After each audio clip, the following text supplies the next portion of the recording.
El siguiente segmento tiene contenido o opinión. La entrevista en A Primera Hora. Analizamos los hechos del momento junto a sus protagonistas. Muy bien, 8:10 en la mañana. Silra Traslaviña de inmediato nos va a ilustrar en la siguiente entrevista sobre la política que en materia universitaria se está aplicando en medio de la emergencia sanitaria. Póngale ojo a esta entrevista. Adelante, Silrat, por favor. Muchas gracias, Fabri. Así es, como lo has dicho, el estado de emergencia ha generado que el sistema universitario busque también las maneras de continuar con la educación de los estudiantes. Está con nosotros ya la doctora Catalina Vélez. Ella es presidenta del Consejo de Educación Superior del CES y nos va a dar a conocer algunos detalles sobre la normativa para las universidades ahora en este momento de emergencia sanitaria. ¿Qué tal? Muy buenos días. Días. Mucho gusto de estar aquí en este programa. Efectivamente, desde el Consejo de Educación Superior tenemos la preocupación de garantizar los estudios de los estudiantes de todas las instituciones de educación superior. Por eso, con fecha 25 de marzo, emitimos una normativa transitoria para garantizar el funcionamiento de las universidades y el desarrollo de actividades académicas en las instituciones de educación superior ante la emergencia sanitaria. Ahora, quisiera preguntarle cómo se va a garantizar, cómo se va a realizar este proceso de garantía para la educación de los estudiantes, sobre todo considerando que hay algún sector de universitarios que podrían no tener acceso a la tecnología.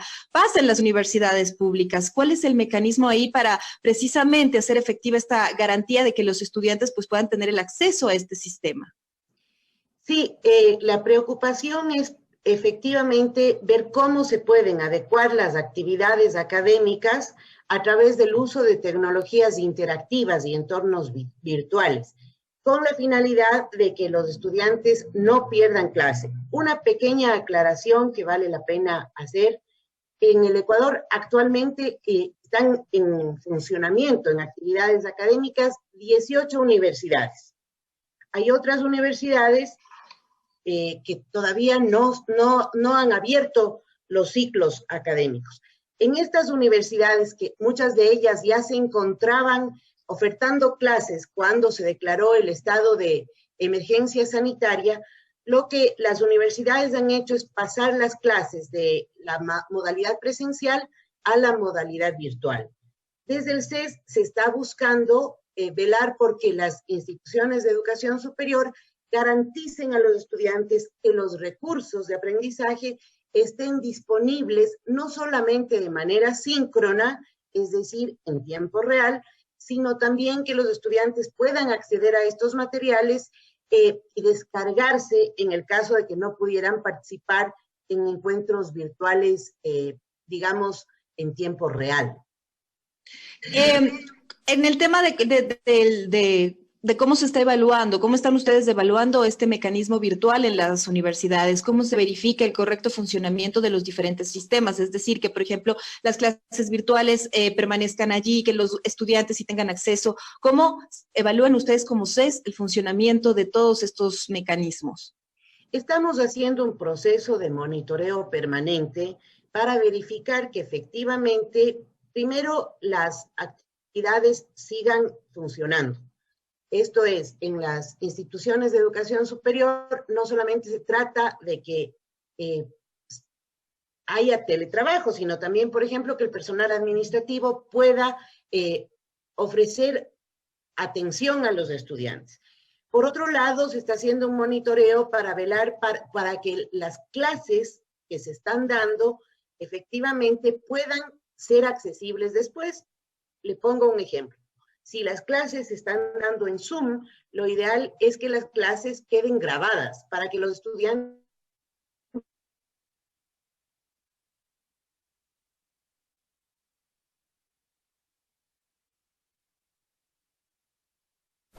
¿Algún problema con el internet tenemos? Estábamos justamente en esta charla con Silrat Traslaviña hablando justamente sobre los temas asociados a la educación universitaria que evidentemente concitan la atención. Recuperamos el enlace con Silrat, por favor. Silrat, continúe con la entrevista, por favor. Estimulen la producción de guías de estudios para que los estudiantes, además de su programa de cada asignatura o materia, tengan información que pueda permitirles, por ejemplo, llevar a cabo sus estudios de manera autónoma. No es lo ideal, sin embargo, es una manera de garantizar que haya continuidad de estudios. Me explico. Si cada asignatura contara con una guía de estudio que a su vez tuviera los materiales de clase, los contenidos, sería más fácil para el estudiante poder acceder a estos y realizar actividades académicas en su casa, que no necesariamente requieran la interacción en tiempo real con el profesor. Esto se puede hacer a través de blogs, a través de chats o de foros, y también se puede hacer los trabajos de investigación o trabajos de lectura, de resúmenes, de análisis. Esto por los estudiantes es bastante valorado, porque efectivamente les permite hacer un trabajo autónomo que sea guiado. Por otra parte, también se está buscando que los estudiantes tengan flexibilidad. Un estudiante que no pueda realizar sus actividades por razones de fuerza mayor, salud, que no tenga acceso a conectividad, el estudiante, presentando las justificaciones del caso, puede retirarse de la asignatura o del curso. Esto va a tener un impacto importante porque significa, sobre todo para los estudiantes de la educación pública, que al retirarse puedan anular la matrícula y así no corra riesgo la gratuidad. Porque según la Ley Orgánica de Educación Superior, la gratuidad establece que es solamente para estudiantes regulares, es decir, que toman más del 60% de los cursos que están contemplados en el plan de estudio. Ahora, quisiera preguntarle, las autoridades anunciaron el inicio del funcionamiento de los semáforos. Esto va a tener su debido protocolo, un debido proceso para pasar del aislamiento al distanciamiento social. Va a haber un protocolo, como dijimos, para el retorno a esta normalidad. ¿Cómo van a aplicar los semáforos para los estudiantes universitarios? Para todos, ¿se van a acoger, por ejemplo, lo que vayan diciendo las autoridades locales, que es lo que ha dicho el presidente, o si ustedes ya están pensando en algún tipo de protocolos, o cómo lo van a hacer, sobre todo pensando en salvaguardar el tema de la salud de sus estudiantes, de los estudiantes universitarios? Bueno, hay que pensar que esta época de emergencia sanitaria va a tener un proceso de transición y es importante desde las instituciones de educación superior poder prever esto de manera planificada y ordenada. En primer lugar, están las disposiciones oficiales del COE.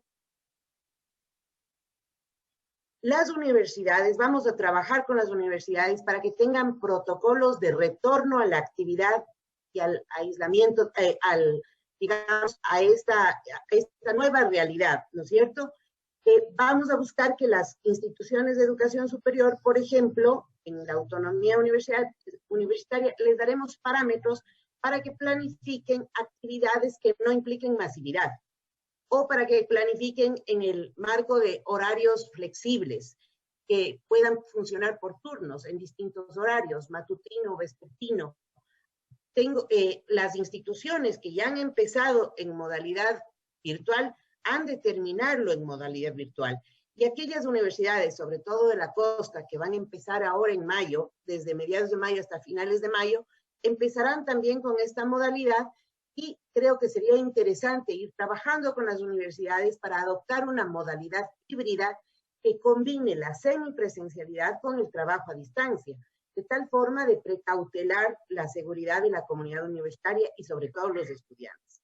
Desde el CES, en la norma transitoria de excepción, se ha previsto, por ejemplo, que en el caso de que los estudiantes tengan que hacer prácticas o trabajos de titulación, prácticas preprofesionales, se puedan modificar desde las universidades, considerando las distintas realidades, los lugares, los plazos, los tiempos para realizar estas prácticas. Me preguntaba usted sobre los semáforos. Los semáforos dependerán de la condición de cada localidad geográfica y ventajosamente las universidades están en directa relación con las autoridades locales. Y eso será importante tener en cuenta, justamente como usted menciona, porque hay que precautelar la salud de la comunidad universitaria. Ahora quisiera hacerle otra pregunta. ¿Cómo ustedes van a controlar o si habrá sanciones, por ejemplo, en las universidades que incrementen los valores en matrículas, en créditos o aranceles durante este periodo académico? Tomando en cuenta que los organismos tienen autonomía financiera, ¿cuál sería el margen de acción para sancionar en caso de que ocurra alguna de estas situaciones por parte de alguna de las universidades? Bueno, en esta normativa transitoria de excepción para las instituciones de educación superior hay un artículo que señala que los precios no podrán incrementarse a lo largo de todo el periodo del 2020, es decir, hasta diciembre del 2020. Por otra parte, también se establece la obligatoriedad de no incremento en los costos y de no cobros por determinados servicios que las instituciones no están ofertando. Esto es concretamente lo que tiene que ver con derechos académicos. Los derechos son todo lo que no está contemplado en el plan de estudio, uso de instalaciones físicas, realizaciones de actividades de salidas, etcétera. Todo eso no puede ser cobrado. Sin embargo, creo que también es necesario informar de las universidades particulares, muchas de estas, ¿sí?, están buscando mecanismos, no solamente facilidades de pago para los estudiantes, sino además mecanismos de ayuda financiera que posibiliten que el alumnado no se retire y pueda continuar sus estudios. Efectivamente, también desde el CES se ha establecido en la normativa que las instituciones de educación superior deben facilitar a los estudiantes varias vías y varias alternativas para facilidades de pago, para, por ejemplo, distintas modalidades de pago o ciertos acuerdos con los estudiantes para prolongar los periodos, por ejemplo, de pago. ¿No se estableció un tema también, por ejemplo, en tema de reducción de costos, considerando que la clase presencial no es la misma que la clase en línea? No se han establecido porcentajes de reducción. Lo que usted acaba de mencionar es real. Las universidades tienen autonomía financiera. Sin embargo, se ha hecho un exhorto a las universidades para contemplar la situación de emergencia sanitaria, contemplar que esto también tiene un impacto en la economía de las familias ecuatorianas y ver la posibilidad de adecuarse a esta nueva realidad. Por eso le comentaba que varias universidades, en el monitoreo que estamos haciendo, hemos podido constatar que varias universidades están ofreciendo estos mecanismos y facilidades de pago. Le pongo un ejemplo. Una universidad ha decidido abrir su plataforma virtual para todos los estudiantes, independientemente de si han pagado o no la matrícula. Al hablar con el rector ha dicho, asumimos el riesgo, sin embargo, nuestro compromiso social es con los estudiantes y no podemos permitir que los estudiantes en un momento de aislamiento social no puedan acceder a sus estudios. Otras universidades, por ejemplo, están identificando la población que no tiene acceso a Internet y se les está entregando dispositivos móviles. Otras están analizando la posibilidad de rebajar la matrícula y las colegiaturas. Como le decía, es una situación completamente nueva. Todas las universidades están también tratando de adecuarse a eso. Desde el CES, desde el Consejo de Educación Superior, con seguridad, velaremos para que no haya incrementos en los cobros, para que efectivamente las matrículas y los aranceles, los cobros de matrículas y aranceles correspondan a lo que los estudiantes están recibiendo y buscaremos la manera de encontrar salidas para ofertar a las universidades ciertas alternativas que redunden en la posibilidad de que los estudiantes continúen con su fase formativa. ¿Cuál sería el margen suyo de acción para sancionar en caso de que ocurra alguna de estas situaciones, de que se esté incrementando los valores o que no se estén respetando estas decisiones tomadas? Bueno, el Consejo de Educación Superior está a cargo de la coordinación, la planificación y la regulación del sistema de educación superior. ¿No pueden sancionar? Claro que podemos sancionar. La sanción, sin embargo, es el último mecanismo. Y tenemos un reglamento de sanciones en el que se contemplan sanciones leves y sanciones graves. Las sanciones pueden ser a la institución o a las autoridades de la institución. Una sanción leve puede ir desde un exhorto verbal y una sanción grave puede implicar incluso implicaciones económicas, varios salarios de la máxima autoridad de la institución de educación superior.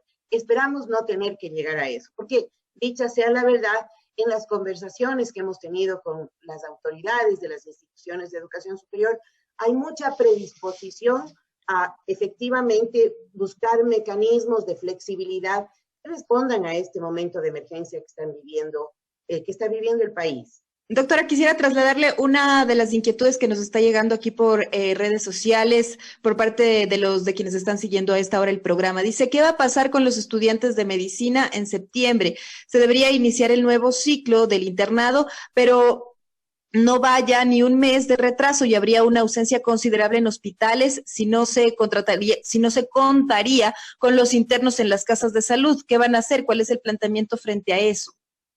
Bueno, hay que tener en cuenta que los estudiantes de internado rotativo han concluido casi toda la fase formativa de estudios. De hecho, han concluido casi el 90% de su plan de estudios.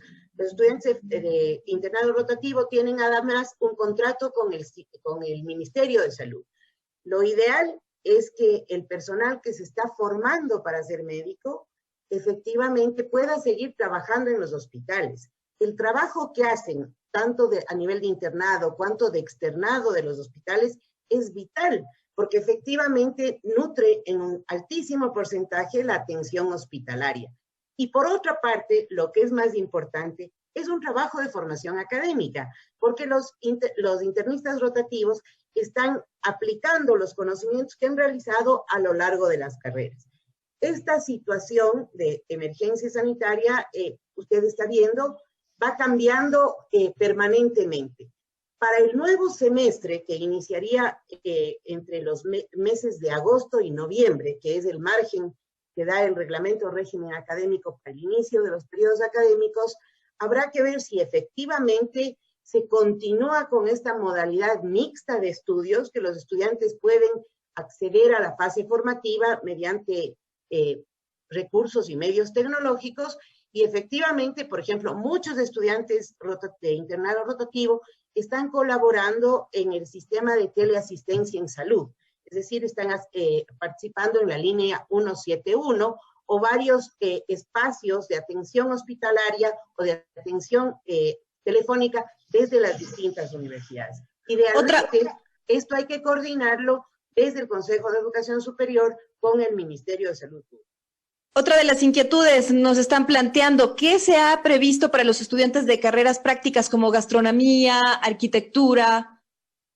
Justo le comentaba hace un momento, la norma transitoria de excepción señala que las universidades, respecto a las prácticas preprofesionales, los trabajos de titulación, los trabajos de vinculación con la sociedad, las universidades pueden modificar tanto los lugares de realización de estas prácticas cuanto las modalidades de hacerlo, así como también los tiempos y la duración.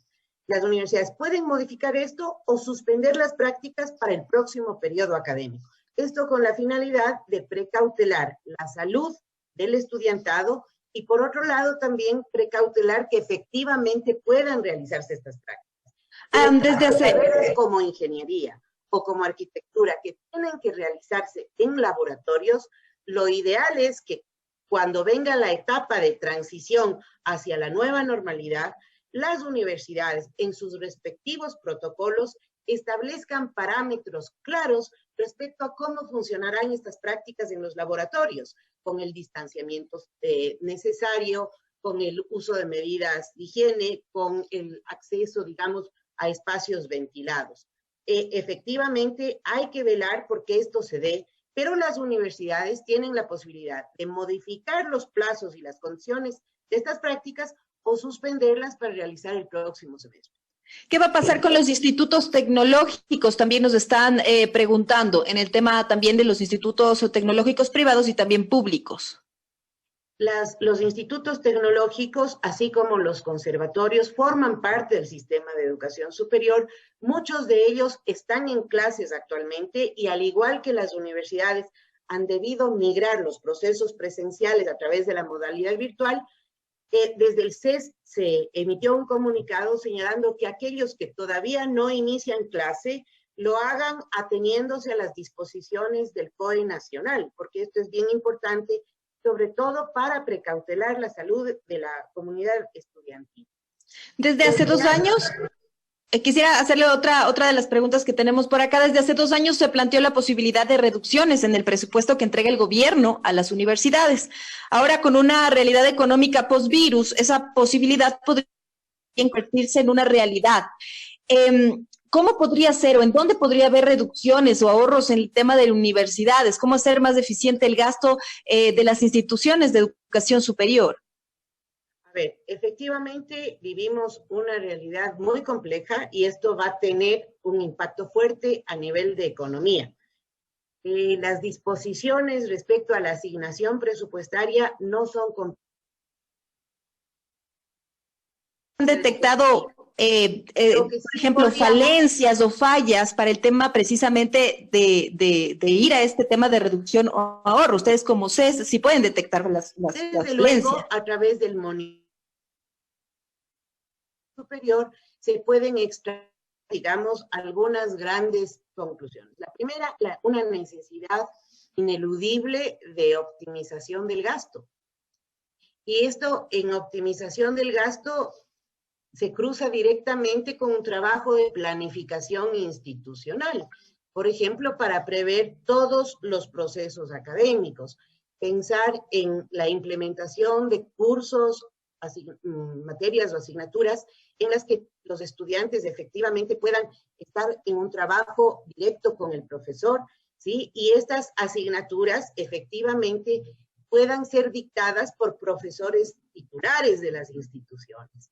Por otro lado, sería importante también tener en cuenta, por ejemplo, que los trabajos de investigación que son tan importantes para el desarrollo del conocimiento y que son una de las funciones de la educación superior, también recojan, ¿sí?, lo que pasa en la realidad y puedan ser transferidos a la realidad. Pensemos, por ejemplo, en este caso, estamos viviendo una emergencia por un virus, que sería fundamental que las universidades, desde la investigación, pudieran focalizar sus trabajos de investigación y producción científica hacia, por ejemplo, investigaciones en el campo de la salud, la salubridad, salud pública, epidemiología, y lo están haciendo muchas universidades.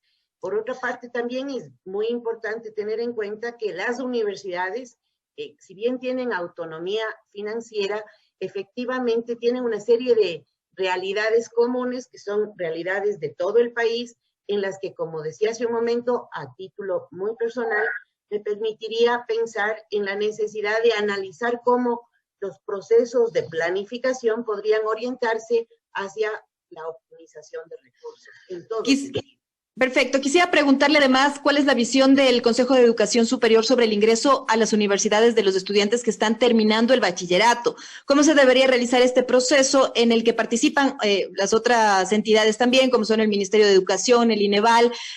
Además, tomando en cuenta que en esta coyuntura hubo algunos factores, ¿no? La eliminación del examen ser bachiller, ahora ya no se dará tampoco examen de grado, habrá un proyecto. En ese marco, ¿cómo van a garantizarse también el tema del acceso libre a la universidad para todos estos estudiantes que están aspirando a iniciar pues ya su vida en el tema de la educación superior? Esta pandemia terrible ha afectado el mundo, la dinámica del mundo está cambiando, ¿no? En todos los países. Primero, la admisión competencia de la CENESID. Sin embargo, si desde el CES se pudiera, digamos, dar ciertos criterios, lo ideal sería prever un proceso planificado, un proceso sistemático en el que efectivamente los estudiantes puedan postular dentro de ciertos parámetros generales. En el Ecuador no hay un libre ingreso a las universidades. El ingreso a las universidades, a la educación superior, está dado por un examen. Según tengo entendido, la ministra de Educación ha señalado que el examen ser bachiller va a enfocarse únicamente a los contenidos del bachillerato.